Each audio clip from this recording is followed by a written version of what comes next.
Ang mga anak ay regalo ng Diyos sa bawat magulang na nangangarap na magkaroon ng anak. May karapatan silang mahalin, alagaan at tratuhin ng tama.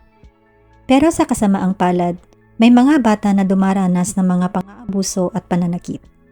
Sila ay maituturing na kabilang sa isa sa mga pinakamahina sa ating komunidad at wala silang sapat na kakayahan para protektahan ang kanilang sarili.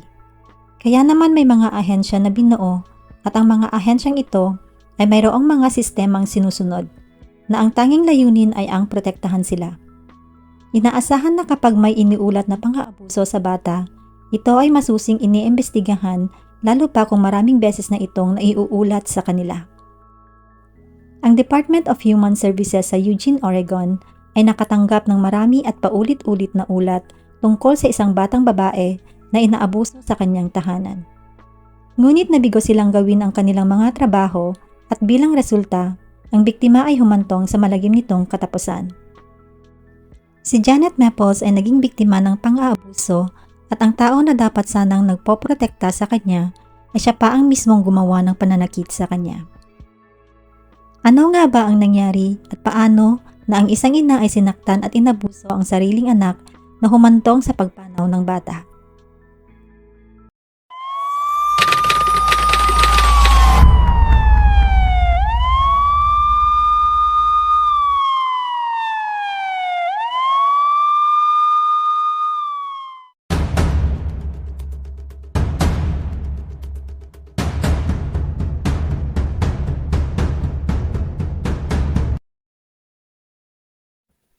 Si Janet Maples ay 16 na taong gulang at naninirahan sa Eugene, Oregon.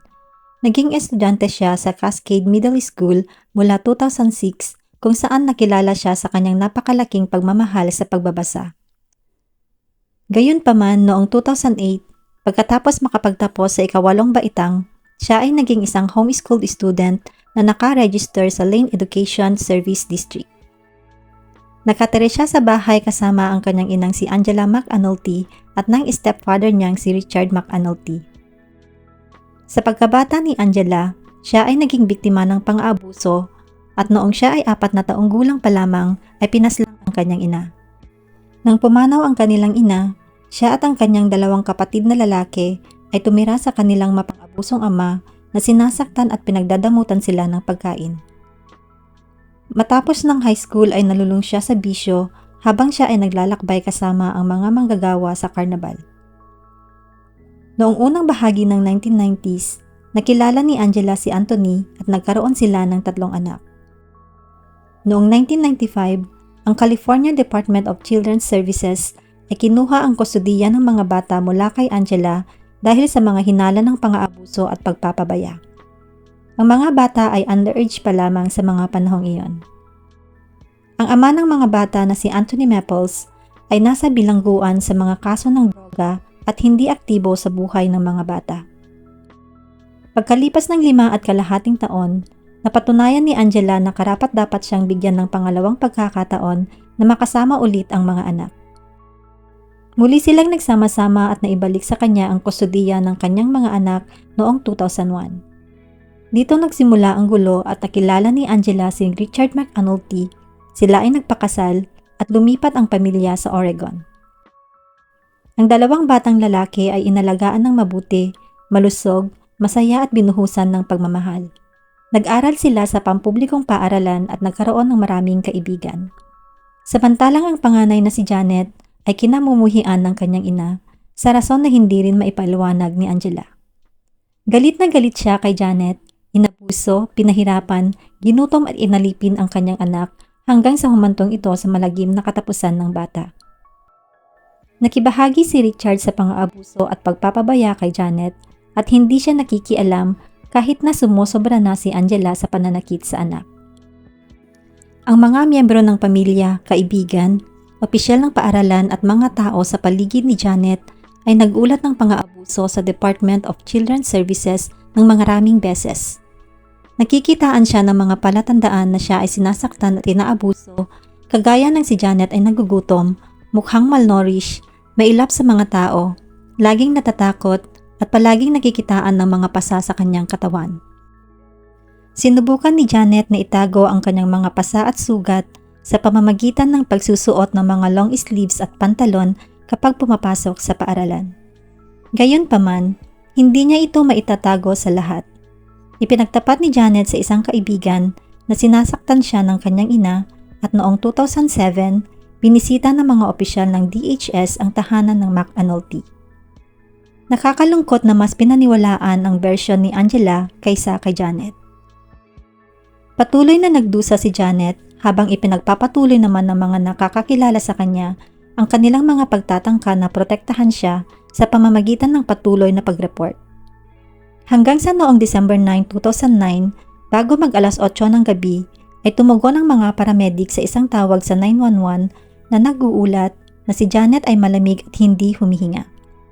Nakadapa siya sa sala na basa ang buhok, ang kanyang mukha ay puno ng pasa, may mga hiwa sa itaas ng kanyang mga mata at wala siyang suot na sando. Ayon kay Angela, natutulog si Janet sa kanilang sala nang bigla na lang siyang hindi huminga. Isinugod si Janet sa Sacred Heart Medical Center, ngunit idineklara itong dead on arrival. Sa unang tingin kay Janet, makikita na siya ay naging biktima ng matagal na pang-aabuso at siya ay ginutom. Si Dr. Daniel Davis, ang pathologist na nagsagawa ng autopsy, ay nagsabi na si Janet ay nagtamo ng maraming pinsala na hindi niya matukoy kung aling pinsala ang naging sanhi ng kanyang pagpanaw. Siya ay na-dehydrate, ang kanyang mga labi ay may sugat, pumangit ang kanyang mukha, nabali ang kanyang mga ngipin sa harapan at nakitaan ng mga matitinding sugat sa kanyang leeg at mga binti. Siya rin ay sobrang payat na tumitimbang lamang ng 50 pounds, walang taba na makikita sa kanyang katawan at mayroon lamang napakaliit na muscle tissue. Ang sobrang pagkagutom na naranasan ni Janet ay sobrang pahirap na kung tutuusin. Ngunit marami pang mga sugat na hindi napababa sa 200 ang nakita sa buo niyang katawan. Ang ilan sa mga ito ay naghilom na at ang ilan ay gumagaling pa lamang. Marami sa mga sugat na ito ay sanhi ng paghampas sa kanya ng isang matikas na bagay. Nakita din na may buta sa likod ng kanyang ulo na naging sanhi ng pagdurugo ng kanyang utak.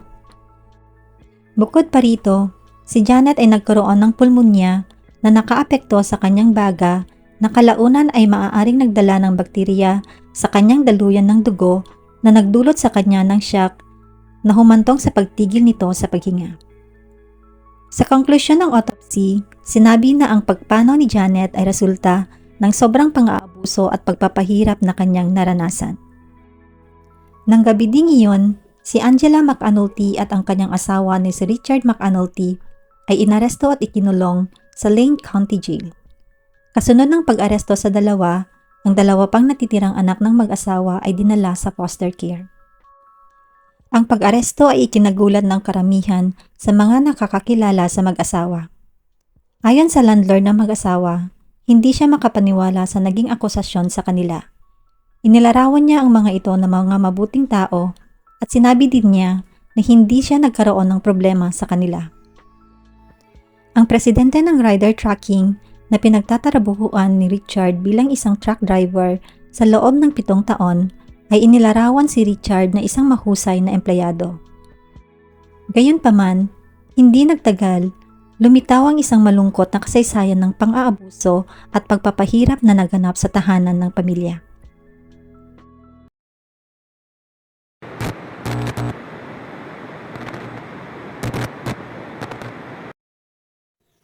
Nakitaan ng tahanan ng napakaraming ebidensya na nagpapatunay na may nagaganap na mga pang-aabuso. Habang hinahalughog ang tahanan ng pamilya, natagpuan ng mga investigador ang isang basag na ruler, 2 sinturon at nakita rin ang isang sanga ng puno at ang lahat ng mga ito ay may bahid ng dugo. Natuklasan din ng mga investigador ang isang silid kung saan may nakitang laman ng tao at nagkalat din ang mga dugo sa carpet at sa dingding ng kwarto na nagpapahiwatig na dito nangyari ang pang-aabuso. Nakita ng mga investigador ang isang cardboard na puno ng dugo at ang cardboard ay inilalagay sa sahig at ito ay nagsisilbing higaan ni Janet upang hindi niya mamantsahan ng dugo ang carpet. Nang hilahin ng mga investigador ang carpet, ay nakita nila ang tuyong dugo na umagos mula sa cardboard patungo sa carpet at ito rin ay nagmantsa sa sahig na kahoy. Ang mga katulad na mantsa ay nakita din sa carpet ng kwarto ni Janet sa dating tahanan ng pamilya. At ito ay nagpapahiwatig na ang pang-aabuso ay matagal nang nagaganap.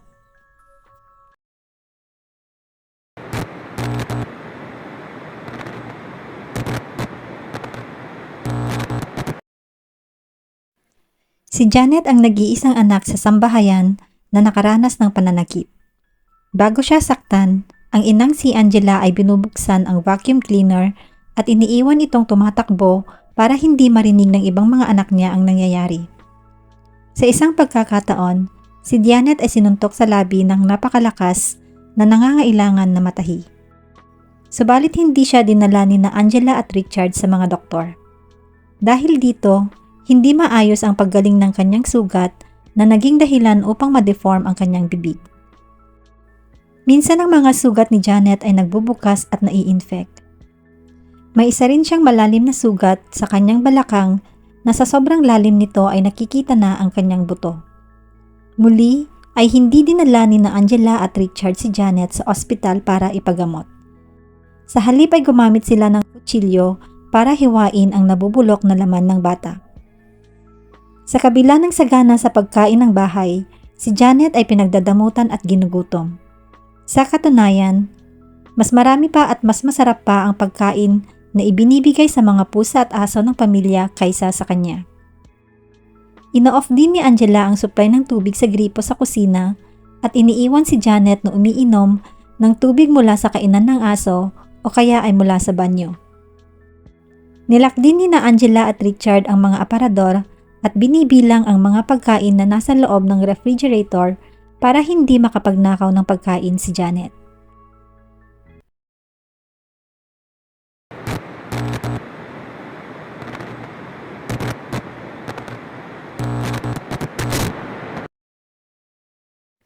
Sa pagkaaresto ng dalawa, sinisi ni Angela si Richard at ang sarili nitong anak na si Janet sa daan-daang pinsala na kanyang natamo. Sa sumunod na ilang oras ng interogasyon, maraming beses na binago ni Angela ang kanyang kwento. Ayon sa 5 taong gulang na anak ng mag-asawa, ang kanyang ina na si Angela ang nagdulot sa lahat ng pinsala na natamo ng kanyang kapatid at walang ginawa si Richard upang protektahan si Janet. Kalaunan ay umamin si Angela sa paghampas sa kanyang anak gamit ang mga bagay na nakita sa bahay. Sinabi nito na pinapalong niya ang kanyang anak at hindi niya alam kung ilang beses pero sa puwet lang niya ito pinapalo. At sinabi pa nito na nagkamali siya sa pananakit na ginawa sa anak at sobra niya itong pinagsisisihan. Sinabi rin niya na ang butas na nakita sa ulo ng kanyang anak ay hindi siya ang may gawa at nakuha ito ni Janet dahil sa minsang pagkahulog nito. Nang tanungin naman si Richard, inilagay niya ang lahat ng sisi kay Angela. Sinabi niya na iba tratuhin ni Angela si Janet. Tuwing Pasko at Thanksgivings, habang sila ay nagpipiesta, si Janet naman ay kumakain lamang ng peanut butter sandwich. Habang ang kanyang mga kapatid ay natutulog sa kama, si Janet ay natutulog sa isang piraso ng cardboard sa sahig. Kapag dumadating ang kanilang mga kaarawan kada taon, ang mga kapatid ni Janet ay binibigyan ng mga regalo samantalang si Janet ay walang natatanggap. Sinabi rin ni Richard na bukod sa pananakit, pinipilit din ni Angela si Janet na tumayo ng ilang oras habang ang kanyang mga braso ay nakalagay sa kanyang ulo. Ayon pa kay Richard, pinaluhod din ni Angela si Janet habang nakatilikod ang mga kamay sa loob ng ilang oras. Ayon kay Richard, hindi siya humingi ng tulong para kay Janet dahil may sakit siya sa puso at natatakot siya sa kanyang asawa. Sinabi niya na kinokontrol ni Angela ang bahay na kung minsan ay kailangan niyang magpaalam sa asawa, nagagamit siya ng banyo dahil ayon sa kanya ay laging nakalak ang pinto at si Angela lamang ang may susi. Nalaman ng mga investigador na ang step-grandmother ni Janet ay tumawag sa state hotline matapos siyang maghinala na si Janet ay inaabuso ni na Angela at Richard. Si Lynn McAnulty ay ina ni Richard at step-grandmother ni Janet, ngunit tinatrato niya si Janet na parang isa niyang tunay na apo. Sa katunayan, ilang beses siyang tumawag sa hotline upang subukang paimbestigahan si Janet kung ito ay inaabuso ba sa kanilang tahanan o hindi. Nag-alala si Lynn sa kapakanan ni Janet matapos niyang mapansin na nahati at namamaga ang labi nito. Nang tanungin niya sina Angela at Richard tungkol sa mga pinsala ni Janet, sinabi nila na siya ay nahulog, ngunit si Lynn ay hindi naniniwala dahil mukhang nasuntok ang mukha ng bata. Pagkatapos mag-homeschool ni Janet ay napansin din ni Lynn na si Janet ay pumayat at tila laging takot. Sinabihan niya si Angela na ipatingin niya sa doktor ang anak, ngunit sinabi ni Angela na ayos lamang si Janet. Ilang beses na nagulat si Lynn ng potensyal na pang-aabuso at ang una niyang pagsusumbong ay noong ilang buwan bago bawian ng buhay si Janet. Sa una niyang pagsusumbong ay hindi siya nagpakilala dahil natatakot siya na kapag nalaman ng anak at ni Angela na siya pala ang nagsusumbong ay baka pagbawalan na siyang makita ang kanyang mga apo. Ang mag-asawang sina Richard at Angela McAnulty ay sinampahan ng kasong aggravated murder at kalaunan ay murder by abuse. Pagkatapos ng 6 na oras ng deliberasyon, nagpasya ang hurado na si Angela ay dapat hatulan ng kamatayan dahil sa pagpapahirap at pagkitil sa buhay ng sariling anak. Siya ang kauna-unahang babae sa Oregon na nakatanggap ng hatol ng kamatayan mula nang ibalik ang parusang kamatayan noong 1984.